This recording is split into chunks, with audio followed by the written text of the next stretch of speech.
there, thank you for watching, and welcome to Forged Alliance Forever. Today, I have a 3v3 ladder match here on the most amazing new access map generator. So let's go ahead and introduce our teams and our players, starting off with Team 1 in the Northwest, also known as Blue Team, ending with Team 2 in the Southeast, also known as Red Team. Starting off with Team 1's easternmost player and working our way westward, we have in Amethyst Purple, Luca 2512 going first lane as a Seraphim. He is a 939 rated player. To his west is the 1981 rated player here. He is the highest ranked player on Team 1 and in the game overall. And it is Jazz Funk Noob going first lane as a Seraphim as well. Again, he is in Royal Blue, and to his west in Stitch Blue is Explosive going first lane as a Cybern. He is an 1833 rated. So for Team 1 side of the map, they have 2 Seraphim and 1 Cybern, which means Team 1 lacks UEF and Aeon technology. Starting off with Team 2's Western Plain working eastward, it is in orange, the color orange. Scarecrow going first lane as a Cybern. He is a 1520 rated. To his east in Chevy Crimson is Kamer going first lane as a UEF. He is a 1615 rated, the highest ranked player on Team 2. And he's also going second air. And last but not least here for Team 2 in Ruby Red, we have Zedjanot going first lane as a UEF as well. He is a 1575 rated player. So for Team 2 side of the map, they have 2 UEF and 1 Cybern, which means they lack Seraphim and Aeon technology, which means for the entirety of this game, there are no Aeon players. Apologies to those loyal to the princess. Hopefully you enjoy the game nonetheless. And with 6 players on the map, let's take a look at how much reclaim they have to scoop up. They have 14,000 mass in reclaim, which means it's slightly over 2,000 mass per player to scoop up. It is definitely spread out here in this game. There are a couple of 600s and 200s and whatnot in the middle of the map, and a couple of 300s or so on the edges, but primarily it's in the middle of the map where we definitely expect to see it. And in terms of mass point layouts, let's take a look at Team 1 side of the map. They have a 5-star Mechs in the northeast. They have another 5-star Mechs right next door. They also have a Trimex position right here in front of Jazz, who's being assailed right now by Team 2 Scarecrow's nice little lab. They have another... I'd say this is on Team 1 side of the map. No, this one's on Team 1 side of the map. So another Trimex in the east and 1 in the middle. So we have 3 Trimexes and 2 5-star Mexes here with a couple of one-offs every which way around the map. And I'm going to slow it down to +1. It does take a little bit longer, of course, in these ladder matches for our players to get their ecos as well as just get to the center of the map. We do see that an energy has been dropped by Team 1's Explosive and has grabbed nice little mechs and going to grab nice little rock as well and then try to establish himself behind enemy lines. There's also a nice little Selen with a Tham just trying to harassing Team 2's Scarecrow as well. Bomber is over the top. It will miss, but eventually it will take out those units. A lot of units outbound here from Team 1's Jazz to just try to force Team 2 back as much as possible, trying to delay their expansion towards the middle of the map, allow Team 1 to expand out undeterred. We do see bombers in the east here for Explosive as well, harassing Zedjanot as well. I think I'm saying his name right. Probably not saying his name right. Hopefully somebody in the comments will let me know how to pronounce his name right, because yeah, that's definitely a unique name for sure. Hopefully I'm pronouncing it right, but of course it is a track record. Probably not. We do see that Kamer is in the middle trying to establish himself on that Trimex position. Cannot be left alone for long without units coming in from Team 1's Jazz Funk Noob to just harass him constantly. Bombs over the top here for Team 2. Scarecrow just doing his best to deal with all of these incursions. Looks like they have been slowed down just because they had early harasses enough to allow Team 1 to get a little bit more of the territory under their control earlier on. Team 2 eventually will just have the shorter distance to travel, able to build units a lot, not necessarily faster, but the time it takes to reinforce is shorter than Team 1. We do see a large group of reinforcements here for Jazz in the middle of the map. Kamer is all by his lonesome. I don't think this is enough to kill him alone. It's definitely going to be close. He is getting his own strikers outbound as well. So it starts to even the odds in the middle of the map. We do see that Team 1's Explosive is sitting in his main base, just pumping out units as fast as possible. He's also getting some air facilities online. T2 is online for him. We may see an early T3 facility outbound from him, as well as T2 air is online for Zegenot, and we could see T3 on the cards here pretty shortly. I think at this point I can slow it down to 0 now that everything's kind of just been sped up at least a little bit.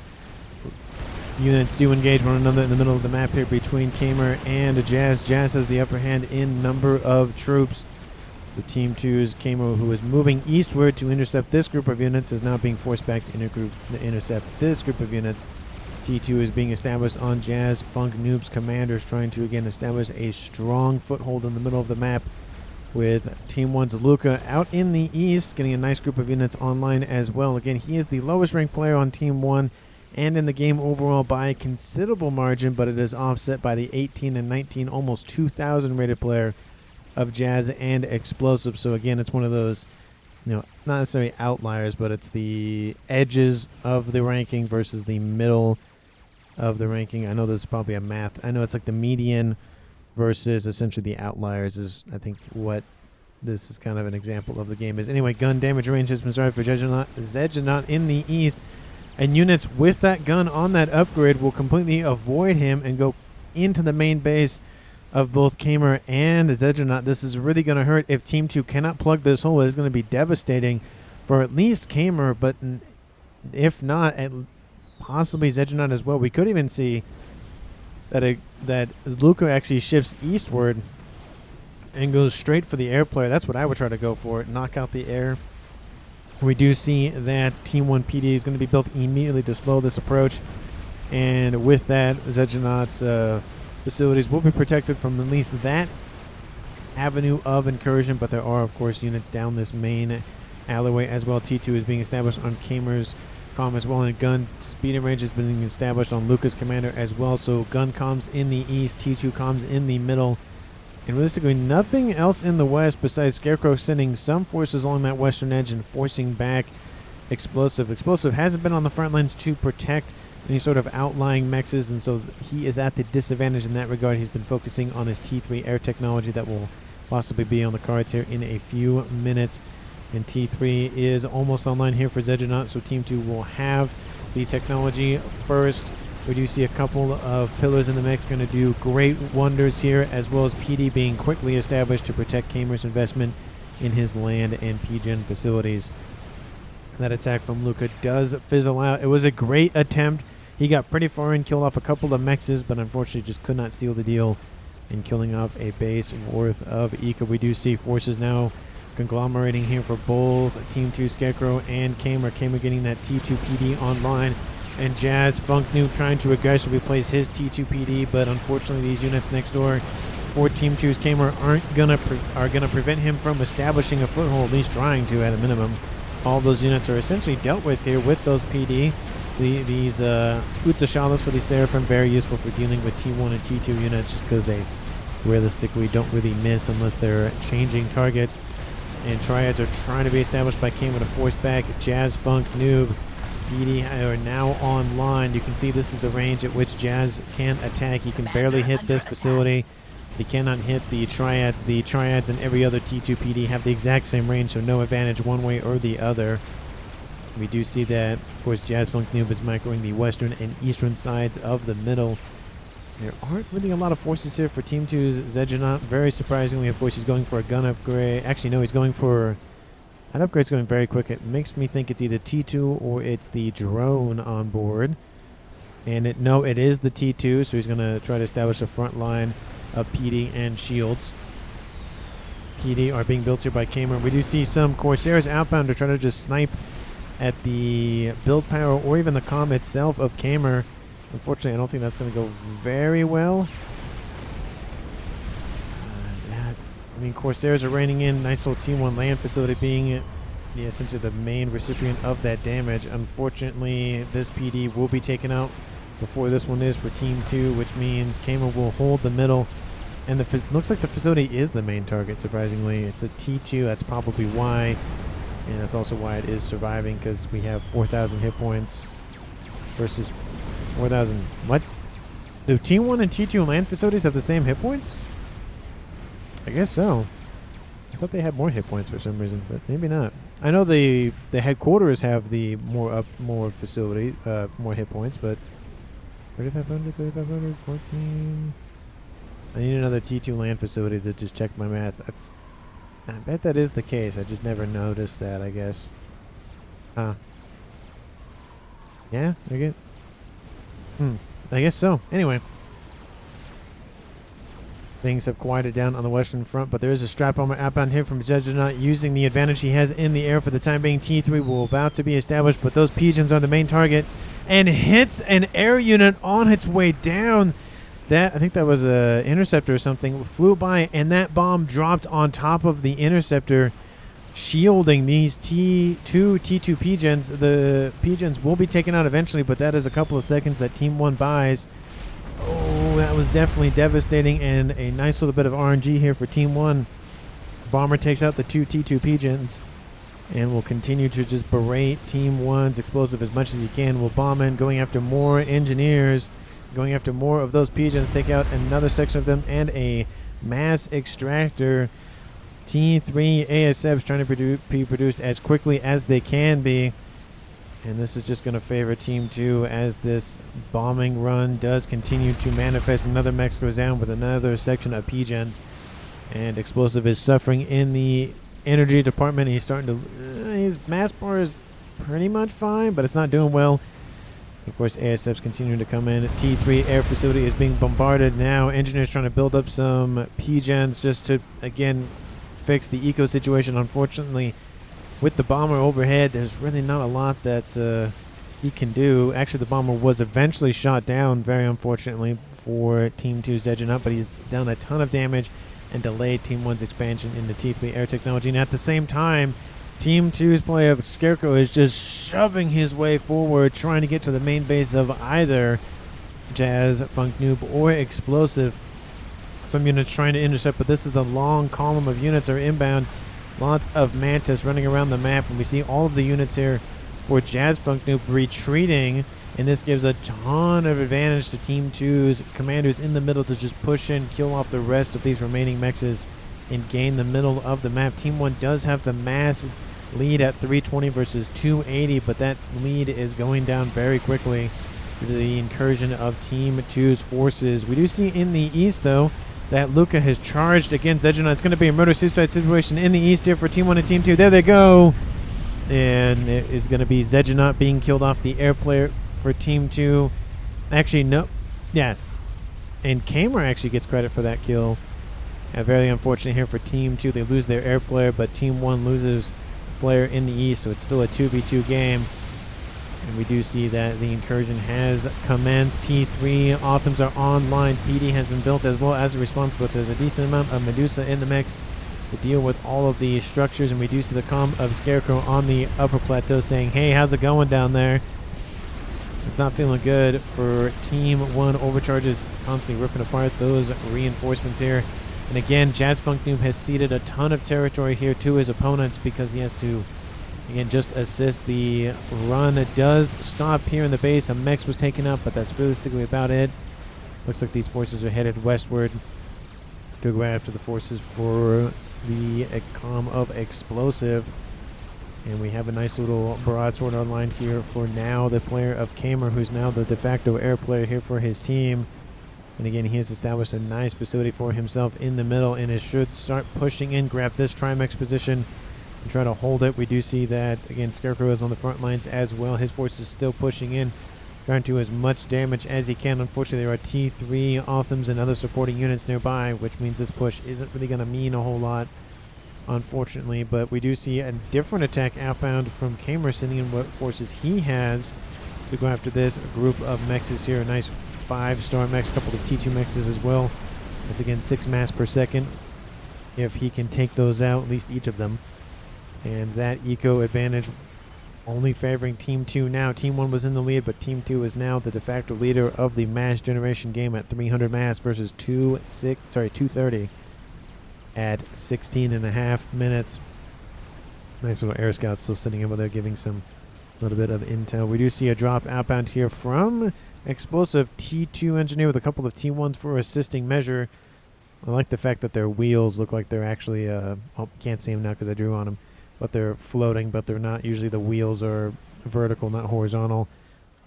And they done did, oh, there they are. I was like, they done did disappear, but it's those little dots moving and disappearing. We do see again, Kamer is slowly pushing in. He's not going to fully engage or fully just send for it.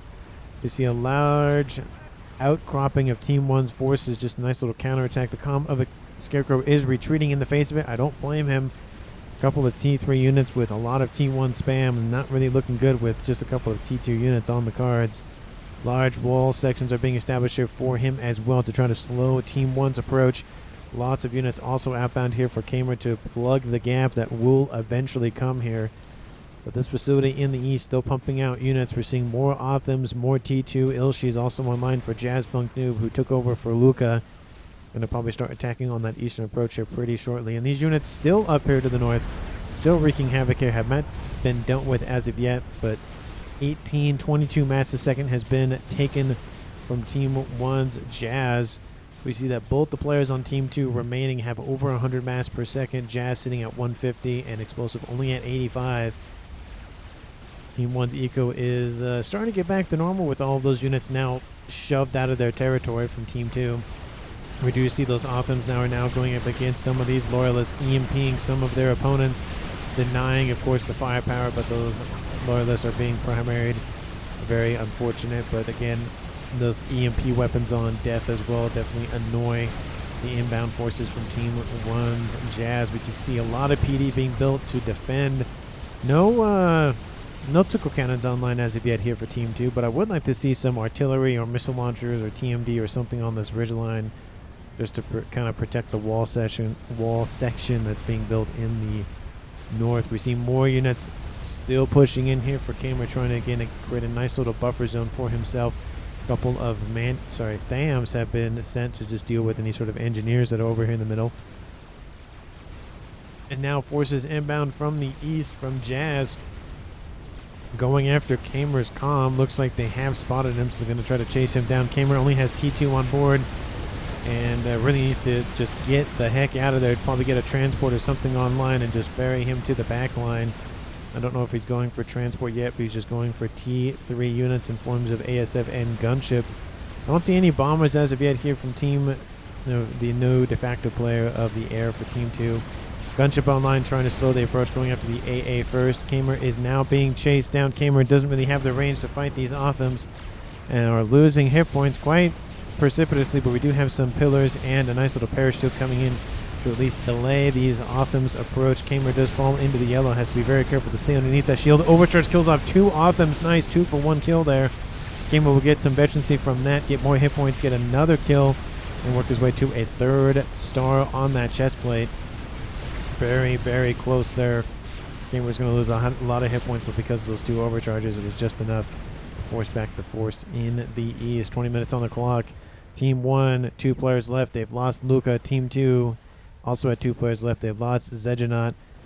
Team 1 sitting at 235 income. Team 2 almost at 403. I'd say 375. Round up Team 1's to 250. So 120, 150 mass per second in favor of the southern team of Team 2. They haven't expanded out as much as I would think they have with the incursion that initially happened from them. But they're kind of playing it a little bit more closely to the chest, more defensively, not trying to, again, stretch themselves too thin. They do have to worry about eastern incursions as well. The western side's pretty much walled off, so we'll see if this defensive approach does work out for Team 2. Sometimes it does, sometimes it doesn't. Just depends on what the other team decides to do. And in this case, with the eco advantage, if this continues and Team 1 does decide to go more defensive playing-wise, it might just be that Team 2 wins the game just because the eco is further along. They can build artillery, satellites, game enders sooner, which obviously means the sooner you build it, the sooner you can use it, the sooner you use it, the sooner you can possibly win.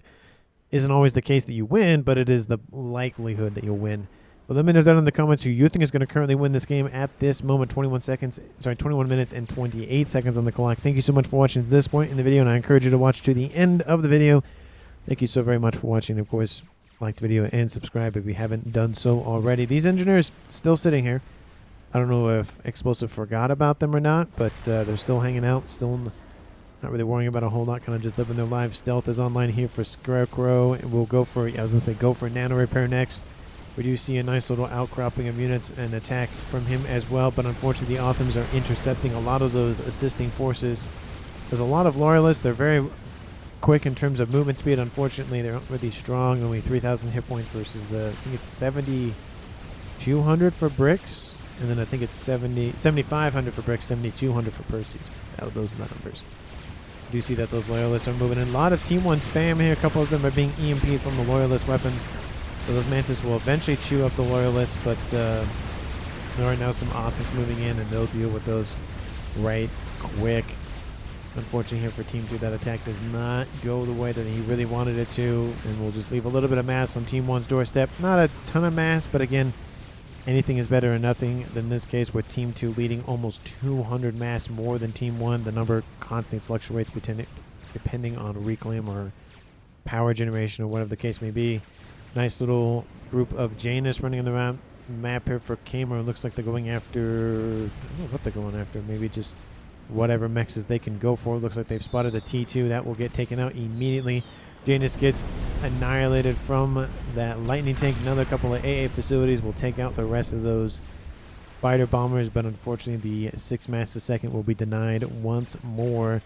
Nano Repair is almost done here for Scarecrow. I feel like Kamer should probably go for either T3 or Shield or just something to boost up those hit points. Again, he's playing defensive. You might as well just make your comm just a nice little tank, which I ended up doing for my first mission for the campaign series. I ended up doing ACU only with some upgrades. I had to add a mod that unlocks everything because the Team 1 PD outrange a comm without the speed and damage upgrade on board the UEF commander, so that's really the only modification I had to make. But that was the only offensive unit I used in that campaign mission. If you haven't seen it already, go check it out. It's on the channel. I'm kind of liking the new series of going back through all the campaign missions and kind of remembering what the storyline was, because I do talk about it once in a while, but it's been ages since I played it, so it's nice to go back and revisit old pastimes and all of that. We do see Explosive being like, there's a snipe opportunity. It's been here for a while. I wonder if Team 2 notices. Nope, they know there's some units over there if they're zooming out and see it, but they're not really noticing anything. Going for these missile launchers all the way in the back. I mean, he could have had them online already, throwing missiles everywhere. There is a TMD right here. It's not going to protect any sort of T2, T3 mexes in his base, but it might protect Kamer. We could see him go after Scarecrow, but he's on Nano. He is nearby some shielding, so he might be able to escape. We'll just have to see if that missile launcher does end up working or not. And the Otham is still pushing in here from Team 1's Junk. Sorry, not Junk, Jazz. Jazz Funk. I was transposing the F and the J. Percy's are now online here for Kamer in the East.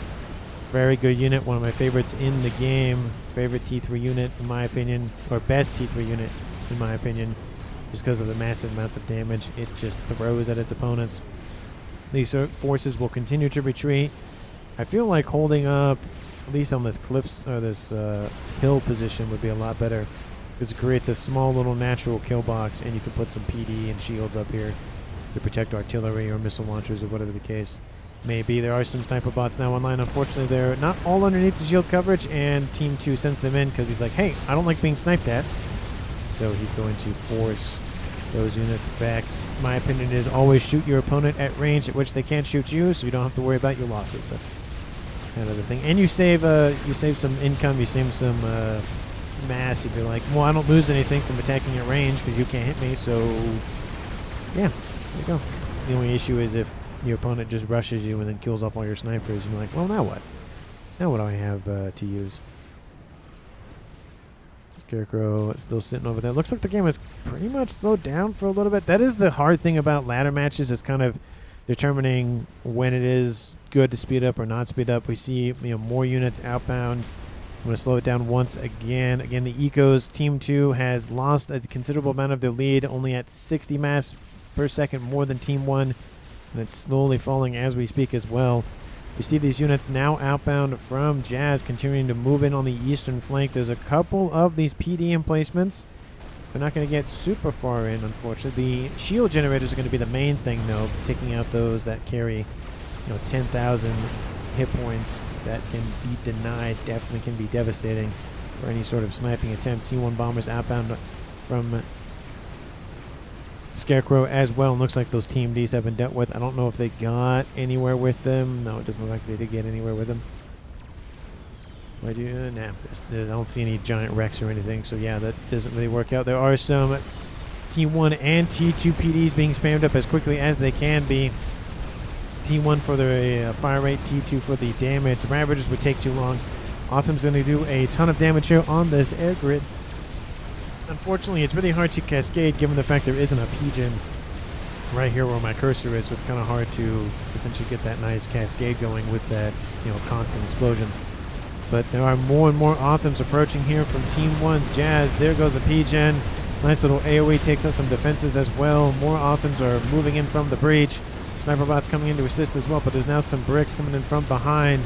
Those snipers are not long for this world. Another P-gen will take out another facility. Unfortunately here, the T3 air headquarters is being assisted as quickly as possible just to keep it online. Another P-gen will possibly be taken out. Oh, that Autumn needs to change targets. Is it going to be enough damage? Oh, it is enough damage. Takes out 2 more facilities. The air grid is essentially knocked out besides the headquarters. Team 1 has a couple of air facilities. Not a whole lot to really compete, but at least a little bit more than Team 2 does. Team 2, there hasn't been a lot of air in either direction. I feel like Kamer has probably a little bit more. We're seeing 40 online here for him, and Explosive has 26. He has 1 strat bomber as well, so not really a huge focus on air for either team. Obviously it doesn't help that the default air player for Team 2 Zegenut was killed off earlier on, so Kamer's kind of microing between land and air versus the air player focusing on air and then land. Kind of the priorities a little bit differently. We do see again more and more Autumns pushing in here for Team 1. Looks like they're mainly using the Seraphim technology. We do see a couple of bricks over here in the west, and there are a couple of loyalists. Love to see them redirecting missiles and all of that. Large brick wall in the middle here for Scarecrow as well. It looks like these units are going to clash here pretty shortly. And in the east, there is more emphasis in dealing with this T3 land facility production in the north. Percy's are moving in, taking out Autumns as they approach. Sniper bots trying to deal with said Percy's. Doing a great job of it. There's a decent amount, and I think it's, I forget how much damage they do per shot. Of course, the sniper bots have longer range than the Percy's do. Let's see. I think this one's going to get shot at. I could actually just look up the unit to see how much damage it does. That's a lot easier. 2,000 damage, and that's in the sniper boat and direct fire 580. Anyway. Units have collided with that little T1 PD wall, and those Percy's are falling back out of range of the PD just to deal with them a lot easier. No sense in walking into range when you can just take them outside of their range. And the ecos are now essentially the same here for both teams. Team 1 have done a great job in focusing on their eco production. I mean, with a game like this, map size like this, with only 3 players, it's really hard to just push in because there's really not a lot of power behind either push unless you have a bunch of experimentals or a lot of T3 units. Essentially, the war of attrition as you make it to the main base is kind of hard. It allows for more ecos to, allows for eco to be focused on a little bit more than it naturally would be in other, 5v5, 6v6 games. Units are still being forced back here from Team 1. I think Jazz is just going to cut his losses. The Omni is definitely going to be something that he's going to a little bit annoyed about losing, but I wouldn't be surprised to see him build one right here or even maybe in the west here for Explosive just to get another radar source online. And the attack is still commencing. Team 2, Scarecrow is being led forward and is being sniped at as he tries to intercept those Autumn forces. You can see those bricks just getting ripped apart. And they just don't care. They're just full sending it, trying to do what they can. Units have split from the main group, one going northward to go after the sniper bots and one going westward to go after these Authams that are trying to reinforce the central line. We do see that some of those bricks are now in range of a couple of those sniper bots, so sniper bots will be starting to slowly be taken out. And it looks like that brick force is going to shift northward, trying to intercept this group of snipers over here.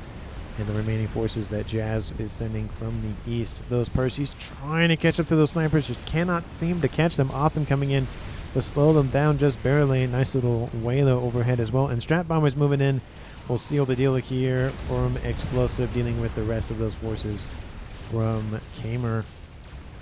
Laser has been started by Scarecrow in the water. I wonder if he'll go for cloaking or teleportation. He might go for teleport.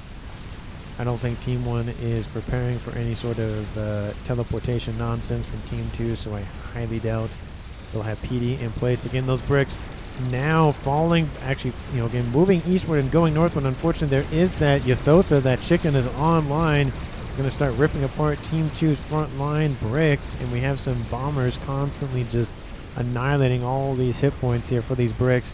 Team 2, they only have Cybern and UEF Tech, which means the monkey and the crabs are going to be the two things that they focus on. The Fat Boy is nice to have, but in direct fire situations, I mean, only monkeys and crabs and chickens and whatnot really going to be useful. We do see that a couple of bricks either land or walk all the way around. I probably think that they just got transported over. Unfortunately, a couple of mixes will go down. The bricks continue to push into the gap, and I don't think this is super wise. The further north they go, the easier it is for Team 1 to reclaim. We do see that the Percys are coming in to assist as well, and now we're starting to coalesce around that chicken. That chicken is going to start losing hit points quite quickly, especially with the Percys now on the scene. And that brick wall is holding strong. We have a couple of gunships in the air trying to slow this brick wall DPS down. Unfortunately, it's not enough, and the first experimental of the game, the chicken, has been defeated.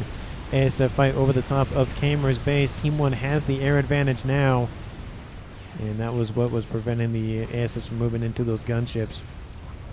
But that chicken has now been defeated. Engineers already on station for Jazz, trying to reclaim as quickly as he can. Currently on the map, in total, there is 150,000 mass on the field. Most of it is in the middle of the map there. That 45,000 big, clump.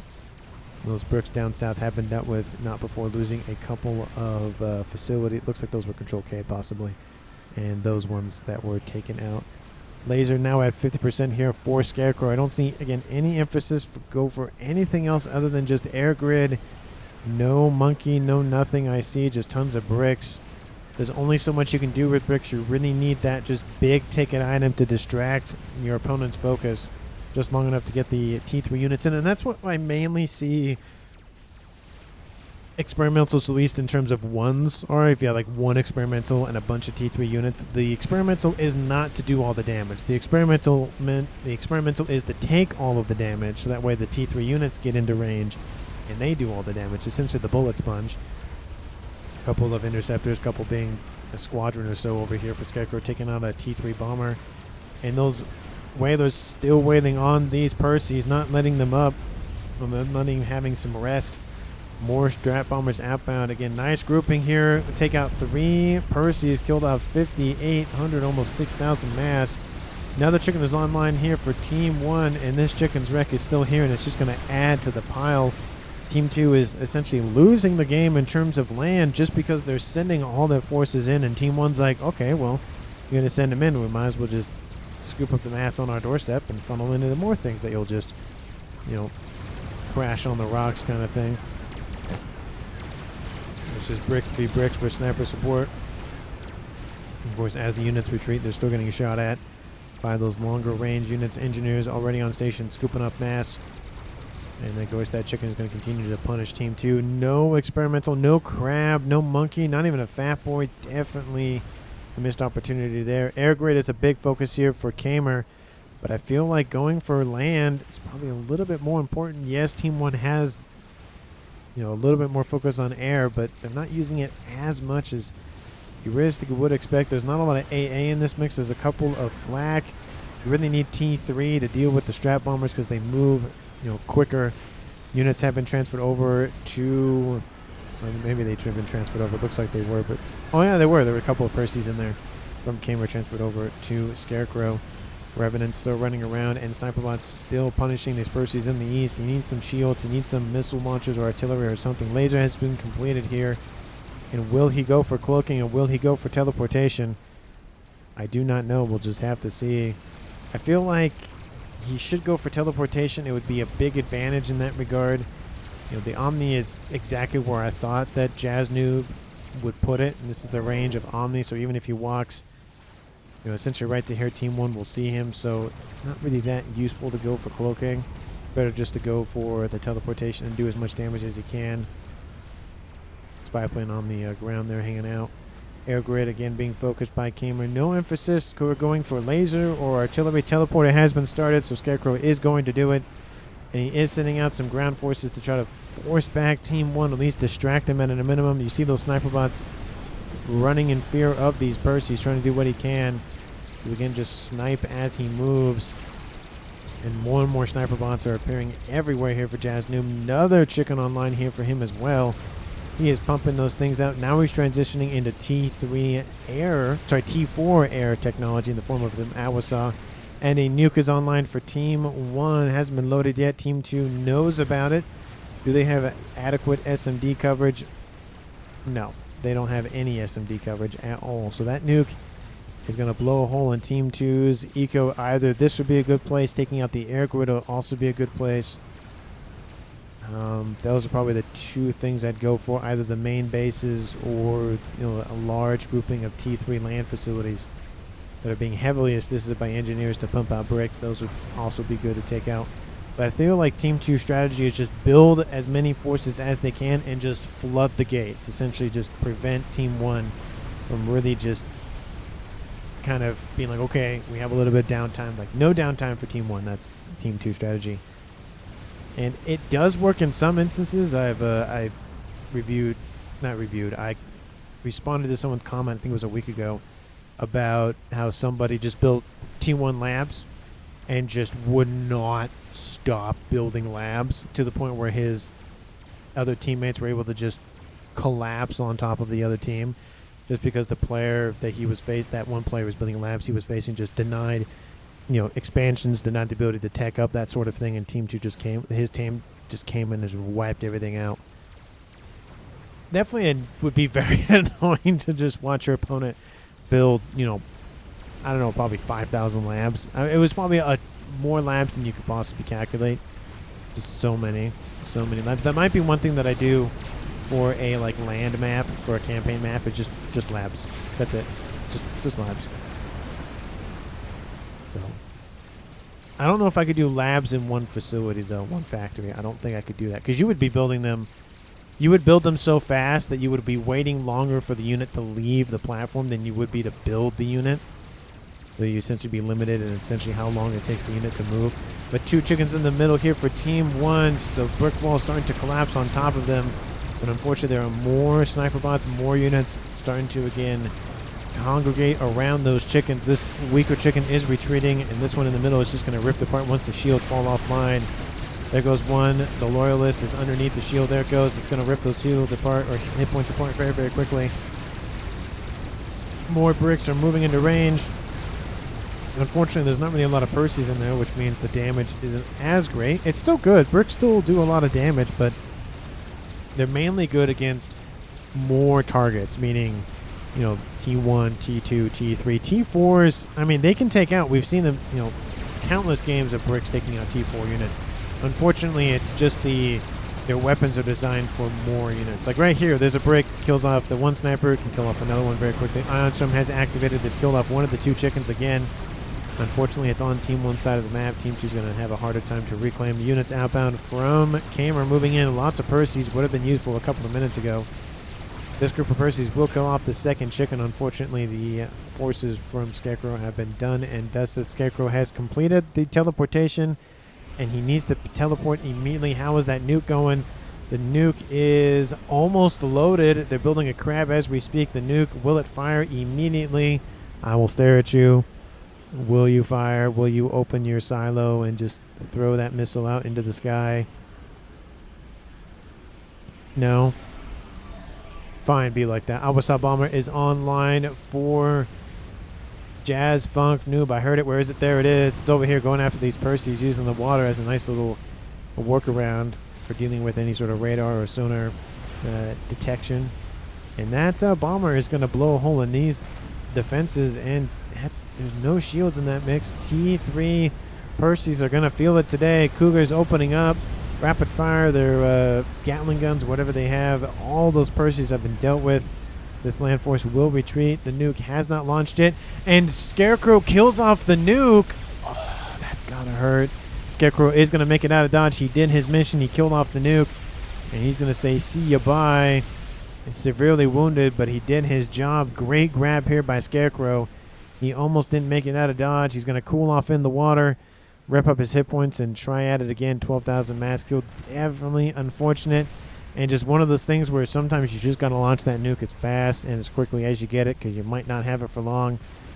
And unfortunately, SMD was probably going to... This one was going to load. Most likely this one was not. And there were other places that nuke could have landed.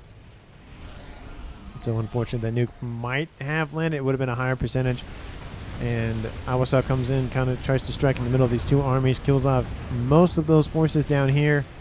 The group of forces over here for Scarecrow have been they evac'd in time.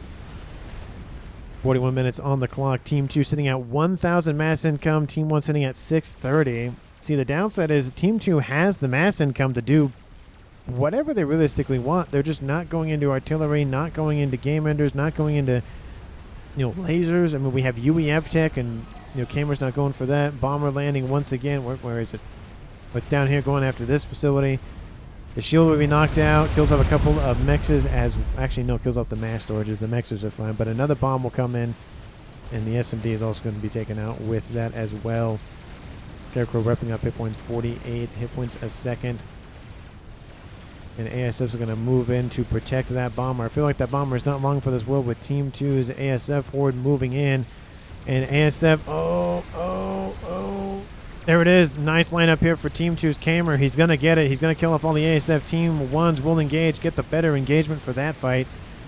Unfortunately here, the bomber does land on Team 1's side of the map, so that reclaim will go to Team 1. And that ASF win will go to Team 1 as well. Unfortunately, the damage is done essentially. Oh no! Camera sent him back. Oh, it's just a massacre in the skies here. A couple of bouncers nearby, though, will kill off a couple of ASFs. But the amount of damage that Team 2 has been inflicted is enough to really stave off any sort of ambitions for the time. Chicken has been defeated once again. This one's on Team 2's side of the map at least, so they can reclaim that. But again, I mean, Team 1, reclaim-wise, sitting at 181,000 mass. Team 2, less than half that at 85,000. And there is again, just absolute horde of sniper bots on the field for Jazz. Jazz sitting at 34 of them. Just loves those units. They are a really good unit.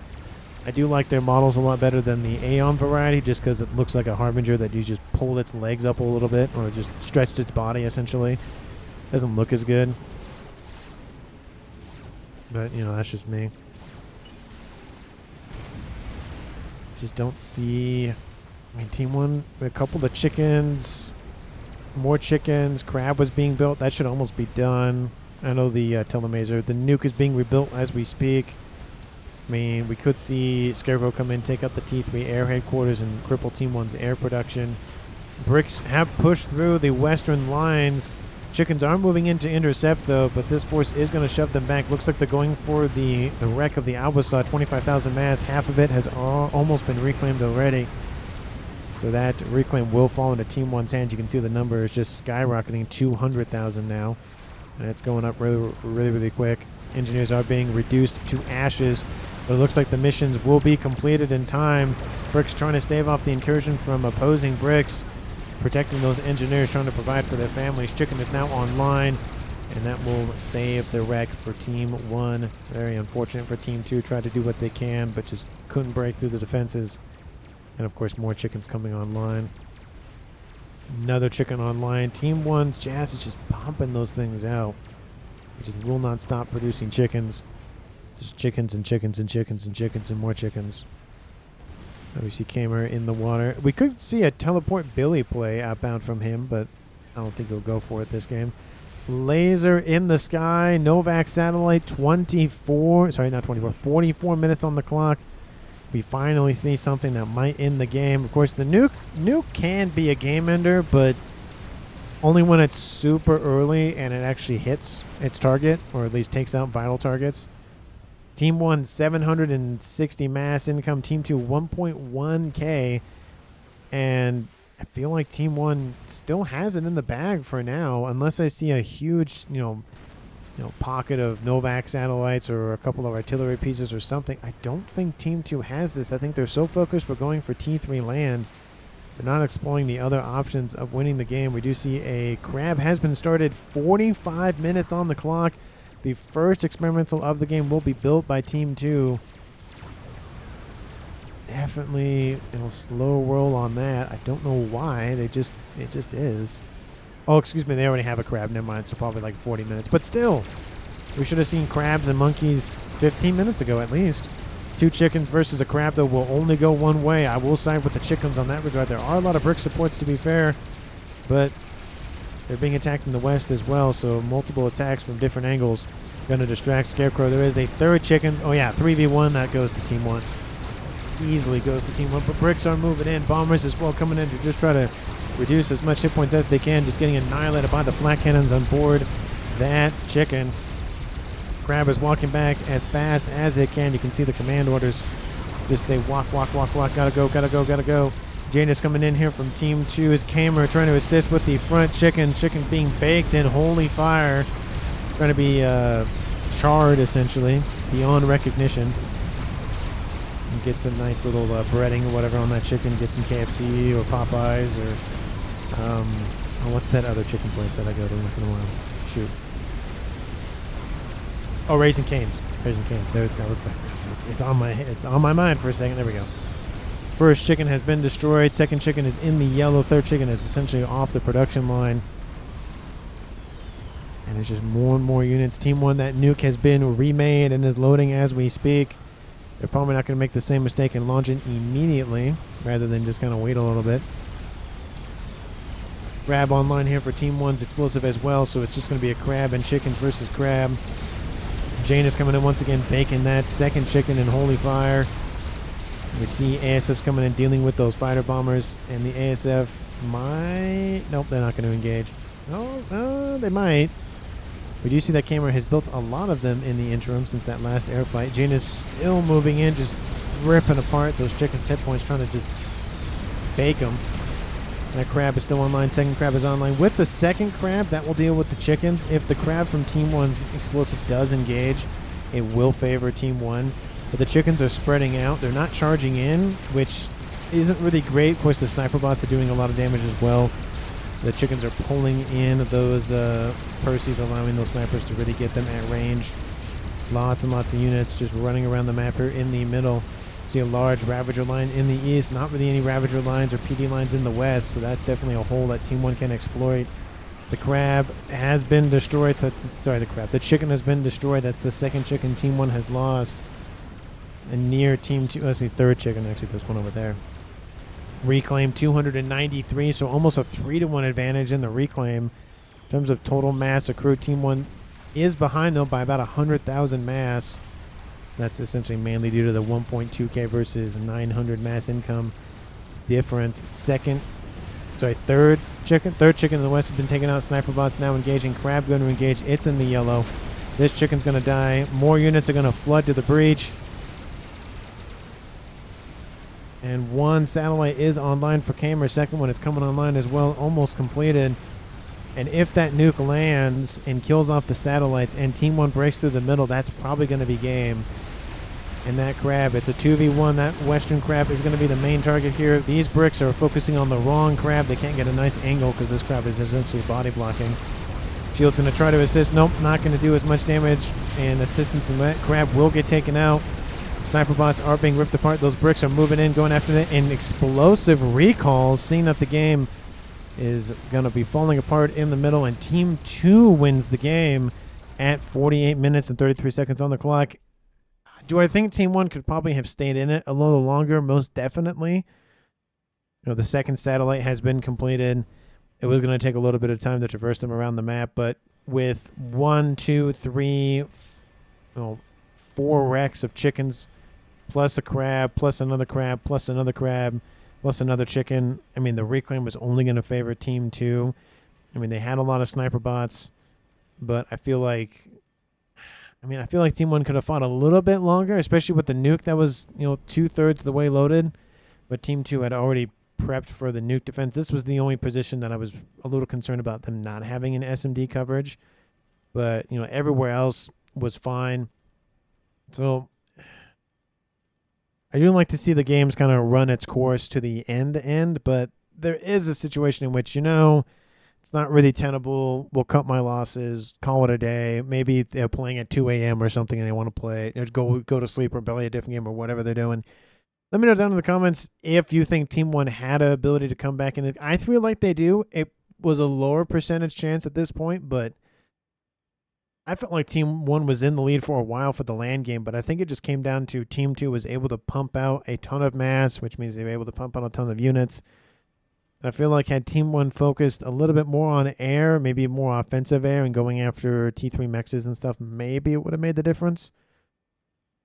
But let me know down in the comments if you agree or not. Of course, if you haven't done so already, like the video and subscribe to the channel. Thank you so very much for watching, and I will see all of you in the next one.